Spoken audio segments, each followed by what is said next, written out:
చేరుకుడు వచ్చిన మీ అందరికీ యేసుక్రీస్తు నామం పేరిట శుభాభినందనాలు. ఉదయకాలము మనము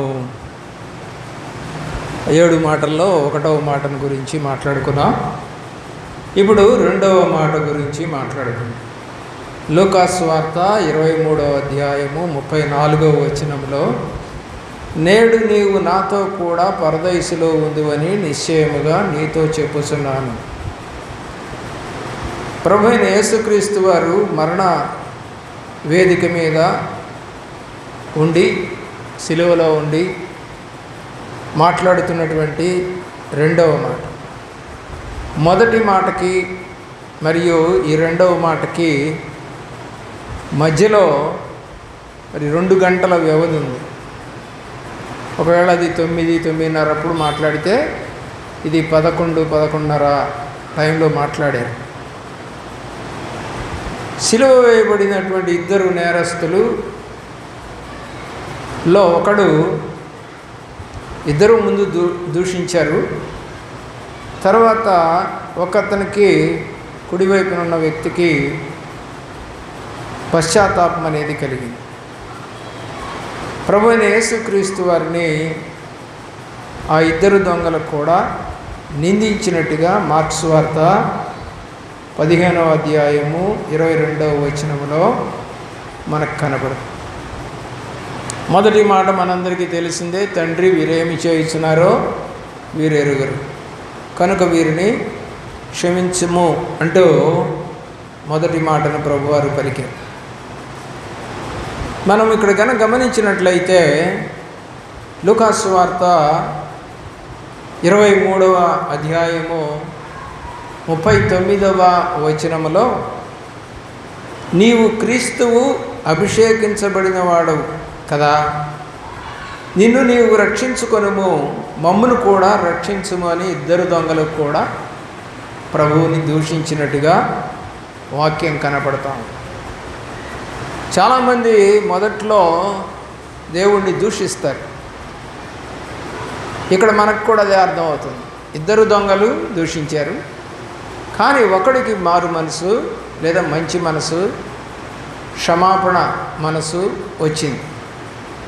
అలాగా సమాజంలో కొందరు మొదటి వ్యక్తి ఎలాగైతే మూర్ఖంగా మాట్లాడి మనసు మార్చుకోలేదో అలాగే కొంతమంది ఉంటారు. మన ఇళ్లలోనే కనపడతారు. అది ఒక వ్యక్తికి రక్షణ ఉంటుంది, ఇంకొక వ్యక్తికి రక్షణ ఉండదు. భార్యకు ఉంటుంది, భర్తకు ఉండదు, లేదా భర్తకు ఉంటుంది, భార్యకు ఉండదు. వీళ్ళిద్దరికీ ఉంటే పిల్లలకు ఉండదు. కాబట్టి ఒకే ఇంట్లో ఎలాగైతే రక్షణ ఉండదో, ఇక్కడ 2 పక్కపక్కనే ఉన్నా కూడా ఒకరికి మాత్రమే రక్షణ అనేది మనకి కనపడతాం. ప్రియులరా, మరి పశ్చాత్తాపం అనేది దేవుని దృష్టిలో ఎంతో విలువైంది. అందరూ ఉన్నారు అక్కడ. ఎవరెవరు? శిష్యులైనటువంటి యోహాను ఉన్నాడు, అలాగే వాళ్ళ అమ్మ ఉంది, రాణువారు ఉన్నారు, సైనికులు ఉన్నారు. వీళ్ళందరూ ఉండగానే ఆ 2వ వ్యక్తి అంటే 2వ దొంగ ఏమని అంటున్నాడంటే, గద్దిస్తున్నాడు. ఎవడిని? మొదటి వాడిని. నీవును అదే శిక్షా విధిలో ఉన్నావు గనక దేవునికి భయపడవా? మనకైతే ఇది న్యాయమే, మనము చేసిన వాటికి తగిన ప్రతిఫలము పొందుతున్నాము, కానీ ఈయన ఏ తప్పిదము చేయలేదు అని చెప్తున్నాడు. ఇద్దరికీ తెలుసు, 2 తప్పిదం చేశారు, 2 దొంగలే, బందిపోటు దొంగలే. మరి బందిపోటు దొంగలైనా కూడా ఒక మంచి పని చేసిన వ్యక్తిని చూసి నీ చేతనైతే అన్నట్టుగా మాట్లాడారు. ఈ మాటలు లూకాసు వార్త 23వ అధ్యాయము 40-41 వచనాల్లో కనపడతాయి.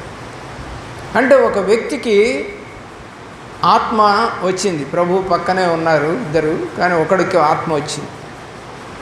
చాలామంది సంఘంలో ఉంటారు, అందరికీ ఆత్మ రాదు. కొంతమందికి మాత్రం దేవుడు మాట్లాడటము, దేవుని వరాలు, కళలు, దర్శనాలు కొంతమందికి వస్తాయి, కొంతమందికి ఏమీ రావు. వస్తుంటారు, పోతూ ఉంటారు. కాబట్టి ఎప్పుడైతే నీకు దర్శనాలు కళలు అనేవి ఏమి రాకుండా ఉన్నాయో అప్పుడు దేవుడు నీతో లేడు అని అర్థం. దేవుడు ఆత్మ ద్వారా మనతో మాట్లాడతాడు. ఈ యొక్క వ్యక్తి ఆయనను చూసి యేసుప్రభు మొదటేమో దొంగను గద్దించాడు, రెండోవాడిని. ఇప్పుడు యేసుప్రభు వైపు చూసి అంటా ఉన్నాడు. లూకాసు సువార్త 23వ అధ్యాయము 42వ వచనం. ఆయనను చూచి యేసు, నీవు నీ రాజ్యములోనికి వచ్చినప్పుడు నన్ను జ్ఞాపకం చేసుకోమని చెప్పేసేసి రిక్వెస్ట్, విజ్ఞాపన, ప్రాధేయపడినట్టుగా మనకిక్కడ కనపడతా ఉంది. కాబట్టి ఒక వ్యక్తికి పశ్చాత్తాపం వచ్చింది, ఒక వ్యక్తికి రాలేదు.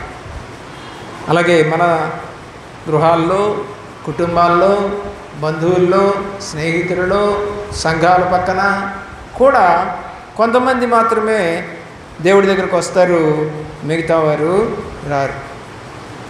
ఆయన వచ్చినప్పుడు అన్నాడు. ఇప్పుడు ఈ యొక్క దొంగకి దేవుడు చెప్పిన మాట, దేవుని యొక్క మాటలు మనం గనక గమనిస్తే ఈ యొక్క వ్యక్తితో దేవుడు అన్న మాట ఏంటంటే, నేడు నీవు నాతో కూడా పరదైసులో ఉంటావు అని రెండవ మాట మనకు కనపడతాం. కాబట్టి మరి పరదైసు అనేటువంటి మాట బైబిల్లో పారసీక పదం, అది మన మాటలు కావు. అప్పుడు పారసీకులు ఉండేవాళ్ళు. ఇప్పుడు ఇరాన్ అంటున్నారు కదా, ఇరానే పారసీక దేశం ఆ రోజున. ఇప్పుడు ఇరాన్గా ఉంది. పారసీక పదంలో పరదైసు అనే మాటకి అర్థం ఏంటంటే ఒక అందమైన ప్రశాంతమైనటువంటి తోట. మరి పరదైసు ఎక్కడుంది అనే ప్రశ్నలు కూడా మనకు వస్తూ ఉంటాయి. రకరకాలుగా పండితులు దాన్ని వ్యాఖ్యానిస్తూ ఉన్నారు, వాళ్ళకు వచ్చిన ఆత్మీయ జ్ఞానాన్ని బట్టి. పరదైసు చెరలో ఉన్నటువంటి ఆత్మల యొద్దకు యేసు ఆత్మరూపిగానే వెళ్ళి వారికి ప్రకటించెను అన్నాడు. వీళ్ళంతా ఎక్కడికి వెళ్తారంటే పరదైసుకి వెళ్తారు, అక్కడ కూడా దేవుడు సువార్త చెబుతాడట అని 1 పేతురు గ్రంథము 2వ అధ్యాయము 19-20 వచనాల్లో మనకు కనబడుతుంది. అలాగే ఎఫ్సి పత్రిక 4వ అధ్యాయం 8వ వచనములో ఆయన ఆరోహణమైనప్పుడు అంటే భూమి యొక్క క్రింది భాగములకు దిగినప్పుడు చెరను చెరగా పట్టుకొని పోయి మనుషులకు ఈవులకు అనుగ్రహించెను అని రాయబడింది. అంటే అక్కడ కూడా సువార్త చెప్పాడు. ప్రభువారు చనిపోతూ కూడా లాస్ట్ సువార్త చెప్పి ఒకరిని రక్షించారు. నిజంగా ఎంత గొప్ప భాగ్యం కదా. ఇదే పని పౌలు కూడా చేశాడు. పౌలుని చంపబోయేటప్పుడు కత్తితోటి నరకాల్సిన సందర్భం వచ్చినప్పుడు అక్కడున్న యొక్క రాజును అడిగాడు, అయ్యా చివరి కోరిక ఏంటి అంటే ఆయన చెప్పాడు, కొద్ది నిమిషాలు నేను ఈ ప్రజలతో మాట్లాడతాను. సరే అన్నారు. 5-10 నిమిషాలు మాట్లాడితే ప్రజలందరిలో ఒక కదలిక వచ్చింది. తర్వాత చంపటానికి సిద్ధపడినటువంటి కసాయి వాడు అంటారు అండి, ఒక కత్తి తీసుకుంటారు, తలకాయని ఒక చెక్కల మధ్య పెట్టేసి దాన్ని కత్తేస్తే కట్ అయిపోతుంది తలకాయ వరకు. వాడు కత్తి కింద పడేసి నేను చంపను అని చెప్పి వాడు రక్షణ పొందాడు. కోపం వచ్చిన చక్రవర్తి మరి కొంతమందిని పంపించి పౌరుని చంపించినట్టుగా మనకి చరిత్ర తెలియజేస్తాం. యేసు తన ప్రాణము విడవక ముందు తన పరిచర్యలో రక్షించబడిన చివరి వ్యక్తి, ఈ రెండవ నేరస్తుడు. ప్రియులారా, సిలువలో మనం యేసు ప్రభు మాట్లాడిన మాటలను జ్ఞాపకం చేసుకుంటే నిజంగా రక్షణ వస్తుంది. ఆయన వైపు తేరి చూశాడు. ఎప్పుడైతే తేరి చూశాడో అతనికి మారు మనసు వచ్చింది. అలాగే మన వారు రక్షణ పొందని వారు యేసు వైపు కనుక తేరి చూస్తే వారికి కూడా మారు మనసు వస్తుంది, వారు కూడా రక్షణ పొందుతారు. అలాంటి మనసు కావాలి. సిలువలో అనేకమైనటువంటి కార్యాలు జరిగాయి, అద్భుతాలు జరిగాయి. హెబ్రీ పత్రిక 6వ అధ్యాయము 56వ వచనం. ఈ సిలువ సందేశంలో దేవుని భయం బొత్తిగా లేకుండా జీవిస్తున్న మనుషులు మనకు కనపడతారు. సాతాను శోధనకి గురి అయిన మనుషులు, హృదయాన్ని కఠినపరుచుకొని వేషధారులు వరే బతుకుతున్నటువంటి వారు కనపడతారు. దాన్ని అంటాడు ఇక్కడ, క్రీస్తు సిలువకు శత్రువులై ఆయనను మళ్ళీ సిలువ వేస్తున్నారు అని అంటాడు ఈ మాటలో, హెబ్రీ పత్రిక 6:56.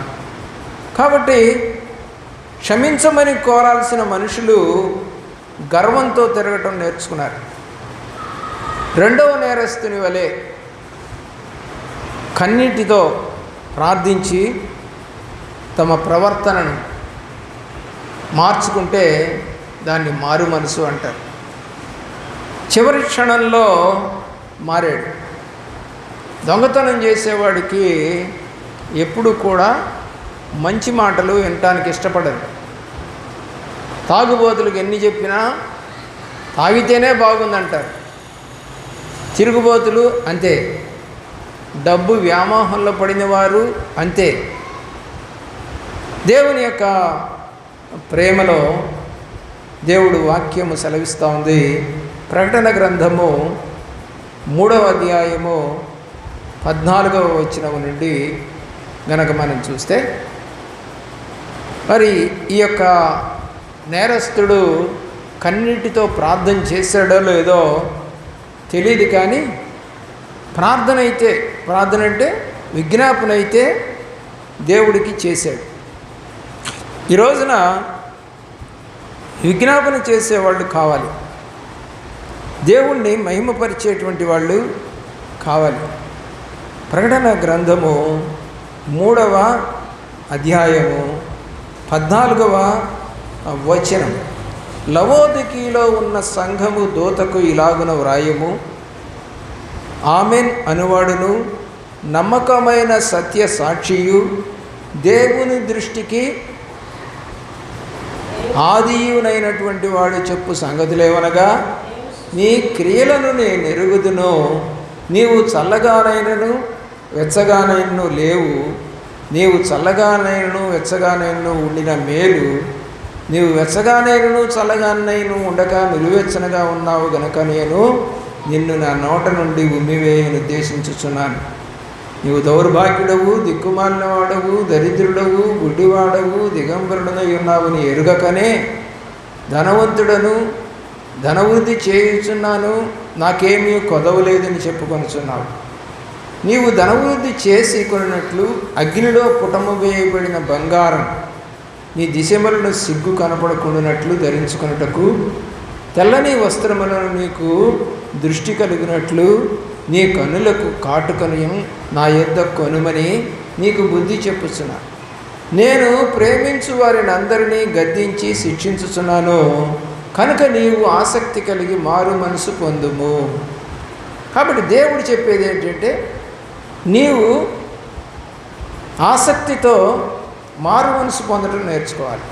ఇప్పుడు ఈ రెండవ విధంగా ఆసక్తి కలిగే, మొదట దూషించిన వాడే రెండవ పర్యాయం ఆసక్తి కలిగి దేవుడిని మాట్లాడి దేవుడితో మరి మారు మనసు పొందినట్లుగా ఈ వాక్యం మనకి తెలియజేస్తుంది. పాపాత్మురాలైనటువంటి స్త్రీ, సమరయ స్త్రీ వ్యభిచారురాలైనను పశ్చాత్తాపడింది. సుంకరి అలాగే పశ్చాత్తాపడ్డాడు. జక్కయ్య అలాగే పశ్చాత్తాపడ్డాడు. అలాగే కొర్నేలి, అలాగే లూదియా జైలు అధికారి, కందాకే నాయకుడు, ఎంతోమంది వాక్యము విని తమ మార్గములను మార్చుకున్నారు. నీవు కూడా అలాగా మార్చుకోవాలని కోరుకుంటున్నాను. దేవుడి చిత్తమైతే మరికొన్ని మాటలు ఇంకా మనం 5 వాక్యాలు ఉన్నాయి. 2వ వాక్యం వరకు మనము ముగించుకుందాం. మిగతా వాక్యాలు మిగతా రోజుల్లో చెప్పుకుందాం. మోకరించండి.